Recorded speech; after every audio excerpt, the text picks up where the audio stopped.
Here is how to delete drive.google.com files. Hello everyone, welcome back to app tutorial. In this video, I'll show you how you can delete your files from drive.google.com. So let's start. First of all, open any browser of your choice. Then after, go to the search bar and type drive.google.com. After the website opens, make sure to log into your account and you'll come to a home screen like this. Now locate the file that you want to delete from Google Drive. After you locate the file, that could be any of the photos, videos or folders, go to the right hand side and click on the three dots of that specific file. Then after, you will find this move to trash option, click on it. As you do that, the particular file will be moved to trash.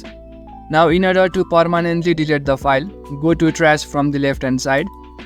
Then after, click on the three dots on the right hand side of that particular file that you just moved to the trash. Then after, you will get options such as restore and delete forever.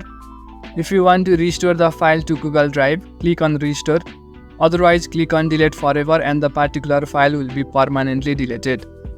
So in this way, you can easily delete files from drive.google.com. That's it for the video. Make sure to leave a like if you found this helpful and subscribe to the channel for further videos.